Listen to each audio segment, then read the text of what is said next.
You're watching Sky Sports.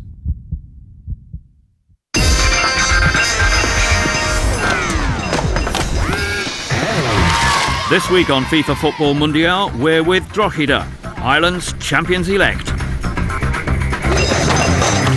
We turn the clock back 53 years and remember when the World Cup came to Switzerland.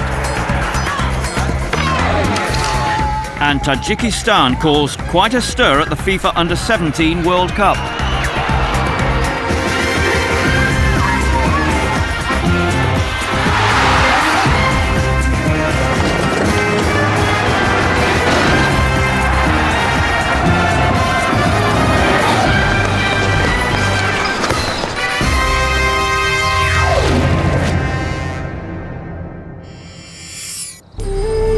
Shamrock Rovers are record 15-time champions of Ireland. They and 16 other clubs have won the championship since the inception of league football here in 1921.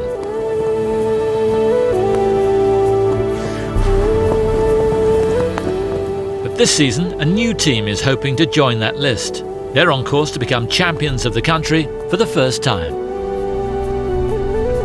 Drogheda United were founded in 1919 and finished runners-up in 1983. Their highest placing in the Premier League since then came last season when they finished third, just 4 points behind both Derry City and the team crowned champions on goal difference, Shelbourne.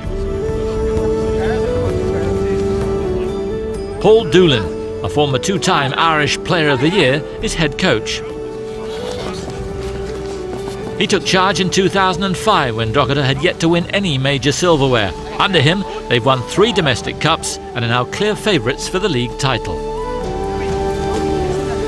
2.5 years ago, we started out very difficult to get good players because nobody wanted to come to the club because the history wasn't good. And then we've just sort of built on from there, training wise, signing better players, and as I said, our aim has been probably this year more so than the last probably couple of years, although we've been fairly successful, I must say, in the last 2 years. That long-term planning has paid dividends as the Drogs have taken the league by storm since the start of the season in March. By the start of September, they'd enjoyed a 7-point advantage over their closest pursuers. After 25 games, they'd lost only 3 and were the league's leading scorers with 38. And that's mostly without the services of last season's top scorer and captain Declan O'Brien, who was injured in May. In his absence, Stuart Byrne wears the captain's armband. He joined from Shelbourne after the reigning champions were demoted due to financial problems. At Shelbourne, there was a fantastic squad of players there, and there was always pressure to win the league. This year I think is kind of the players have felt that as well. I think we were expected to challenge this year at Drogheda, and like I say, so far it's gone very well. But the best medal you'll ever win is always going to be your next medal. Really, that's the way I've always felt. Whether it be the league, whether it be a cup medal, the next medal is the best medal to win, and hopefully it'll be our year anyway. Byrne's journey north was only a short one, as the town of Drogheda is just 56 kilometres north of the capital, Dublin. The River Boyne divides the city, and the Battle of the Boyne, a landmark in Irish and British history, took place nearby in 1690. The town's old industries of linen and textiles, brewing, shipping and manufacturing have now disappeared or are in decline, as those in retail, service and technology look to invest in the area. And the football team are hoping to gain planning permission for a new stadium and new training facilities. We've tried to build a boat off the pitch and on the pitch, and I think the main thing is that you stay within your means. And to be fair, we've been fairly successful, as I said, but I think it's been basically because the club has decided to do things right. I think they have a plan, as you said. It's not just going in and saying, well, we take over the club and we spend this and we do this and what. I think you have to be realistic and you have to sort of aim for different things, and we've done it in steps. And as I said, the people that's put the money in, they've been great. Centre-back John Tamboros is one of only 4 non-Irish players in the squad.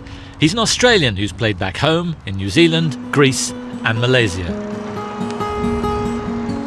He joined Romanian club Universitatea Craiova earlier in the year, and when Drogheda came calling, he enlisted the help of the Australian Football Federation to enable him to play in the Emerald Isle.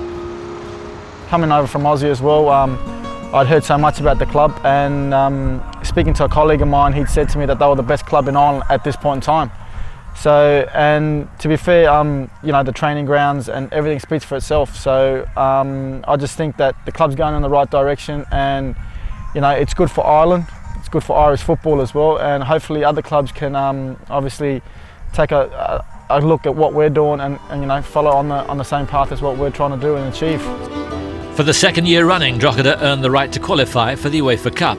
Last year they were eliminated by Norway's IK Start, and Scandinavian opposition would prove their downfall again. This year's European campaign began with a 4-1 aggregate victory over San Marino Minnows Libertas. They then faced Swedish side Helsingborg. After a 1-1 draw in Dublin, their home ground doesn't satisfy UEFA specifications, they then went down 3-0 away to bow out of Europe. But taking on opposition that featured the likes of Henrik Larsson proved a good learning curve with a view to the future.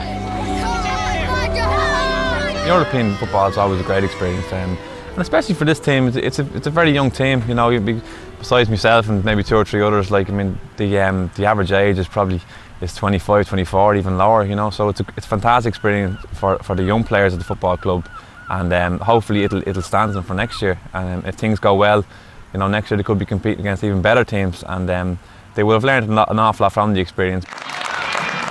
In the league, the Drogs had enjoyed a 12-match unbeaten run going into FIFA Futbol Mundial's visit to United Park. However, they'd only drawn their previous 2 league games as thoughts of Europe seemed to distract them from domestic matters. And that loss of form continued against lowly University College Dublin. This tame effort from Finnish striker Sami Ristila was as close as they came to scoring all evening. They eventually went down to only their 3rd defeat of the season. Ian Birmingham's drive, too good for Drogheda goalkeeper Dan Connor. But coach Doolin is still confident of securing the Drogs' first league title. We've tried to sort of step by step for maybe something like this year that we could try and win the league. Not an easy thing to do, whether it's in Ireland, whether it's in England, whether it's in France. I think in the past there has been clubs that have probably won trophies and then felt that they were going to dominate Irish football. As I said, I mean, football in general is precarious, but I think in our league it's even more so, as you said, just going back to what we said about other clubs. I think what we do want to do is, we'd like to win the league, we'd like to build on each year. Between 1994 and 2001, Drogheda yo-yoed every year between the Premier League and the First Division.